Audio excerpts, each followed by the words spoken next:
በአሁኑ ሰዓት እንደተሰማው ሰበር ዜና ከሆነ አርቲስት ሰለሞን ተካልኝ ህይወቱ ማለፉ ተነግሯል። ህይወቱን ባረገበት ማለትም በአሜሪካን ሀገር በትናንትናው ዕለት የፋሲካን በዓል ከቤተሰቦቹ ጋር ካከበረ በኋላ ድንገት አመመኝ በሚል ወደ ሆስፒታል ከሄደ በኋላ በሆስፒታል ውስጥ ህይወቱ ማለፉ ተነግሯል። አርቲስት ሰለሞን ተካልኝን እንግዲህ በተለያዩ የሙዚቃ ስራዎቹ እናውቀዋለን። በተለይም በብዙዎች ዘንድ እንደሚታወቀው ሁሉም 00 በሚለው ዘፈኑ ነው። ታዲያ በአሁኑ ወቅት ህይወቱ ከማለፉ ጋር ተያይዞ አንድ ቪዲዮ እጅግ በጣም አነጋጋሪ የሆነ ነው። ይህም በቲክቶክ ፔጁ የለቀቀው ቪዲዮ ነው። ይህም ቪዲዮ የተለቀቀው በሱ ቲክቶክ ፔጅ ነው። እንግዲህ ከመሞቱ ማለትም ልክ ከአንድ ሳምንት በፊት ነው፣ አፕሪል 13 ነው ቪዲዮ የተለቀቀው። በዚህ ቪዲዮ ላይ እንግዲህ ታይትሉ እንደምትመለከቱት ላይፍ ኢዝ ሾርት ኢንጆይ ቢፎር ኢት ሜልትስ ይላል። ይህም ማለት እንግዲህ ህይወት አጭር ናት፣ ሜልት አርጋ ማለትም ቀልጣ ከማለቋ በፊት ኢንጆይ አርጋት ወይም ተደሰተባት የሚል አርዕስት ያለው ቪዲዮ ነበረ። ይህንንም ቪዲዮ ፖስት ባደረገ ልክ በሳምንቱ ህይወቱ ሊያልፍ ችሏል ማለት ነው። ይህንን ቪዲዮ አብረን እንከታተለው።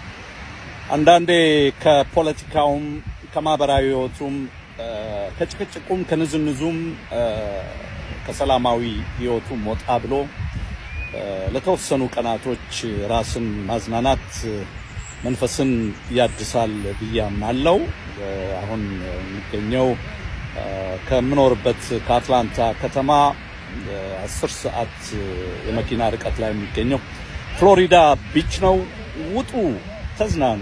ብቻ ዓለም እንደሆነ በማናውቀው ሰዓት ቅጽበት ምን እንደሚፈጠር አናቅምና ነገን ትተን ዛሬ እነዚህ ህይወታችንን አርቲስት ሰለሞን ተካልኝ መሃል እና እውነት ነው፣ ህይወት አጭር ነው። ነገም እንደምንሆን አናቅም። ለቤተሰቦቹ መጽናናት እንመኛለን። መልካም ቀን ይሁንላችሁ። ብሩክ ነኝ።